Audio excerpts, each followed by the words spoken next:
بغیر کامیابی کے معنی غلط اور دعویٰ بغیر دلیل ہے۔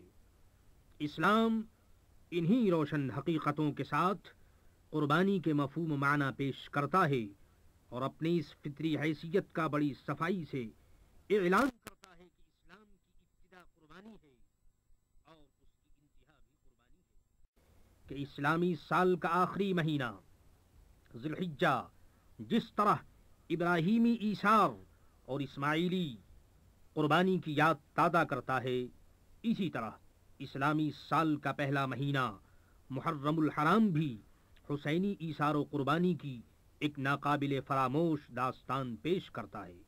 آئیے قربانی کے فلسفہ کو اسلام کی معنوی تشریح اور حضرت ابراہیم علیہ السلام کی سیرت کی روشن تفسیر سے سمجھنے کی کوشش کیجیے۔ اسلام کے معنی گردن رکھنا یعنی مان لینا ہے۔ اس سے معلوم ہوا کہ مسلمان وہ ہے جو اللہ احکم الحاکمین کے حکم کے آگے اپنی گردن رکھ دے اور فرمان ربی کو بغیر کسی شک و شبہ کے قبول کر لے۔ اب اسی معنی کو سامنے رکھتے ہوئے حضرت ابراہیم علی نبینا علیہ السلام کی زندگی کے کچھ چمکتے ہوئے اوراق یعنی پیج پیش کر رہا ہوں۔ دل کی بصیرت اور نظر کی بصارت کو دعوت نظارہ دیجیے۔ اللہ کا خلیل حضرت ابراہیم کو ان کے پیدا کرنے والے رب العزت کی جانب سے خلیل اللہ کا عظیم تمغہ دیا گیا اور آپ خلیل اللہ کے لقب سے مشہور ہوئے۔ یہ لقب یعنی ٹائٹل آپ کو کیوں عطا کیا گیا سنیے۔ علماء نے تحریر فرمایا ہے سماہ ربہ خلیلا لأنہ سلم نفسہ الی النیران ومالہ الی الضیفان وولدہ الی القربان وقلبہ الی الرحمن۔ اللہ نے آپ کا نام خلیل اس لیے رکھا کہ انہوں نے اپنی جان اپنے پیدا کرنے والے اللہ جل جلالہ کی خوشی اور رضا کے لیے آگ میں ڈال دیا، مال کو راہ خدا میں مہمانوں اور مسافروں پر خرچ کر دیا، اپنے بیٹے کو راہ حق میں قربان کر دیا اور اپنا دل اللہ ہی سے لگا دیا۔ سبحان اللہ، کسی کی دوستی اور محبت کے یہ کتنے اچھے اصول ہیں۔ حدیث سے یہ نتیجہ بآسانی نکالا جا سکتا ہے کہ اگر عید قرباں کے موقع پر اللہ کے لیے اس کے حکم کے مطابق جانور کو ذبح کرنے کا نام قربانی ہے تو زندگی کے دوسرے ایام میں امتحان و ضرورت کے وقت مال و جان اور اولاد کو خدا کی راہ میں پیش کر دینا بھی قربانی کے وسیع و عظیم مفہوم میں داخل ہے۔ حضرت خلیل کی سیرت اسی آئینے میں ملاحظہ فرمائیے۔ مال کی قربانی، حضرت ابراہیم خلیل اللہ علیہ السلام کو اللہ تعالی نے نبوت و رسالت کے ساتھ ساتھ مال کی کثرت سے بھی ممتاز فرمایا تھا۔ ایک مرتبہ چند فرشتے انسانی صورت میں سائل بن کر ان کے دروازے پر حاضر ہوئے اور یہ کہتے ہوئے سبحان ذی الملک والملکوت سبحان ذی العزت والعظمت والہیبت والقدرت والکبریاء والجبروت، اللہ کے لیے کچھ طلب کیا۔ سچی محبت کی علامت حضرت خلیل اللہ عشق و محبت کی عظیم منزل پر جلوہ گر تھے۔ اپنے محبوب حقیقی اللہ واحد قدوس کا ذکر سن کر خوشی سے باغ باغ ہو گئے۔ ارشاد فرمایا مجھے میرے محبوب حقیقی کا ذکر پھر سناؤ۔ فرشتے جو انسانی روپ میں حضرت خلیل کی خدائی دوستی کا امتحان لے رہے تھے کہنے لگے اگر آپ کچھ دیں تو ہم پھر وہی نغمہ پیش کر دیں ورنہ نہیں۔ ذکر محبوب کی قدر و قیمت سمجھنے والے حضرت خلیل نے ارشاد فرمایا اپنی بکریوں کا ریوڑ یعنی فلک آف شیپ میں آدھا تم کو دیے دیتا ہوں، میرے محبوب کا ذکر سنا دو۔ فرشتوں نے پھر وہی نغمہ چھیڑا اور عاشق صادق کی آتش شوق تیز سے تیز تر ہو گئی۔ حضرت خلیل نے پھر ارشاد فرمایا ایک بار پھر وہی نغمے شوق سنا دو۔ فرشتوں نے عرض کیا اے پیارے ابراہیم یہ بقیہ بکریوں کا آدھا حصہ بھی مرحمت فرما دیجئے تو ہم پھر سنائے دیتے ہیں۔ ذکر محبوب کی قدر و قیمت سمجھنے والے حضرت خلیل نے اسے بھی دینا منظور فرما لیا۔ فرشتوں نے محبت بھرے نغموں کو پھر چھیڑا۔ حضرت خلیل سن کر بے خودی اور وارفتگی کی اس منزل پر پہنچ چکے تھے جہاں محبوب کے جلووں کی تجلیوں کے علاوہ اور کچھ نہیں ہوتا۔ حضرت ابراہیم نے اسی عالم میں ارشاد فرمایا، ایک بار پھر یہی نام سنا دو۔ فرشتوں نے عرض کیا، بکریاں اپنی آپ سب دے چکے، اب آپ کے پاس کیا رہ گیا جو آپ مجھے اس خدمت کے بدلے دیں گے؟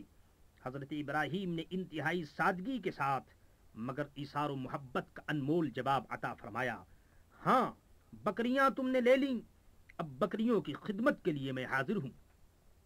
حضرت خلیل کی خلت و دوستی پر یہ چمکتی ہوئی دلیل تھی جس کا مشاہدہ فرشتے اپنی آنکھوں سے کر چکے تھے۔ فرشتوں نے عرض کیا، آپ واقعی میں خلیل اللہ یعنی اللہ کے دوست ہیں، ہم نے آپ کے ایثار و خلوص کا جلوہ دیکھ لیا، اب ہمیں ان بکریوں کی ضرورت نہیں۔ یہ تھی حضرت خلیل کی مالی قربانی۔ اب جانی قربانی کا واقعہ بھی ملاحظہ فرماتے چلیے۔ یہ کون نہیں جانتا کہ نمرود نے حضرت ابراہیم کی ایمانی غیرت اور ایک خدا کی پرستش کے جذبے کو للکارا۔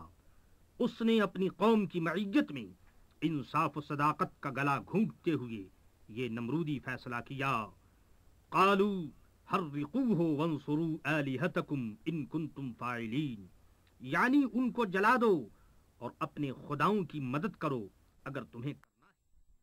عقل و خرد کی محرومی ملاحظہ فرمائیے کہ خدا کے بجائے خود خدا ہی اپنے خداؤں کے مدد کی سوچ رہے ہیں، اور وہ بھی اس طرح کہ ایک پیکرے ایثار حضرت ابراہیم کو آگ میں زندہ جلا دیا جائے۔ لیکن یاد رکھیے کہ خدا کے جو پاک باز بندے کائنات کے لیے آفتاب ہدایت بن کر آتے ہیں وہ خود تو کسی آگ میں جلتے نہیں، ہاں اپنے عشق و محبت اور صداقت و دیانت کی حرارت سے محفل کائنات میں گرمی پیدا کرتے رہتے ہیں۔ حضرت ابراہیم خلیل اللہ علیہ السلام صبر و رضا کی بلند ترین منزل پر فائز تھے، تسلیم و اطاعت کے جذبے سے سرشار تھے۔ آپ اللہ کے نام پر جان کی بازی لگاتے ہوئے آگ میں بے خطر کود جانے کے لیے تیار ہو گئے۔ نمرودی آگ کے شعلے آسمان سے باتیں کر رہے تھے۔ نمرود نے جوش انتقام میں حضرت ابراہیم کو آگ میں پھینک دیا، مگر رب خلیل کے حکم جمیل سے آگ گلزار ہو چکی تھی۔ عقل و خرد سرنگوں تھے، عشق و محبت کا پرچم اڑ رہا تھا۔ قرآن کا یہ جملہ آج بھی اس ابراہیمی جانثاری کے واقعے کی یاد تازہ کر رہا ہے۔ ارشاد ربانی ہے، یا نار کونی بردم وسلامن علی ابراہیم، اے آگ ابراہیم پر ٹھنڈی اور سلامتی ہو جا۔ اس موقع پر حکیم مشرق اقبال کا یہ شعر بے ساختہ زبان پر آ رہا ہے، بے خطر کود پڑا آتش نمرود میں عشق، عقل ہے محو تماشائے لبے بام ابھی۔ حضرت خلیل کی مالی اور جانی قربانی کی سچی داستان آپ نے سن لی، اور آج جب آپ اپنی اپنی قربانی کر رہے ہیں، یقیناً حضرت ابراہیم کی فرزندی قربانی کا بے مثال واقعہ آپ کے ذہن میں تازہ ہوگا۔ آج کے دن کی اہمیت اور حضرت ابراہیم کی بے مثال سنت پر اللہ کے آخری رسول حضرت محمد مصطفیٰ صلی اللہ تعالی علیہ وسلم کے ارشادات بھی سنتے چلیے۔ رحمت للعالمین صلی اللہ تعالی علیہ وسلم نے ارشاد فرمایا، 10ویں ذی الحجہ میں ابن آدم کا کوئی عمل خدا کے نزدیک قربانی کرنے سے زیادہ پیارا نہیں، اور قربانی کا جانور قیامت کے دن اپنے سینگ، بال اور کھروں کے ساتھ آئے گا، اور قربانی کا خون زمین پر گرنے سے قبل خدا کے نزدیک مقام قبول میں پہنچ جاتا ہے، لہذا قربانی خوشی کے ساتھ کرو۔ نیز آقائد عالم صلی اللہ تعالی علیہ وسلم نے ارشاد فرمایا، جو روپیہ عید کے دن قربانی میں خرچ کیا گیا اس سے زیادہ کوئی روپیہ پیارا نہیں۔ نیز سید عالم صلی اللہ تعالی علیہ وسلم نے فرمایا، جو شخص قربانی کر سکتا ہو اور نہ کرے وہ ہماری عیدگاہ کے قریب نہ آئے۔ ایک اور حدیث سنیے، زید ابن ارقم رضی اللہ تعالی عنہ روایت کرتے ہیں کہ صحابہ نے عرض کیا، یا رسول اللہ یہ قربانیاں کیا ہیں؟ جواب میں ارشاد فرمایا کہ تمہارے باپ حضرت ابراہیم علیہ السلام کی سنت ہے، لوگوں نے عرض کیا یا رسول اللہ ہمارے لیے اس میں کیا ثواب ہے؟ فرمایا ہر بال کے بدلے نیکی ہے۔ ان حدیث سے قربانی کی اہمیت کا اندازہ آپ نے یقیناً فرما لیا ہوگا۔ آئیے ہم سب مل کر دعا کریں، اے خالق و مالک، اے حضرت ابراہیم کو اپنا خلیل اور حضرت اسماعیل کو اپنا ذبیح بنانے والے اللہ، ہماری نمازیں اور قربانیاں قبول کر اور ہمیں اپنا تن من دھن سب کچھ اپنی راہ میں نچھاور کرنے کی توفیق عطا فرما، آمین۔ السلام علیکم۔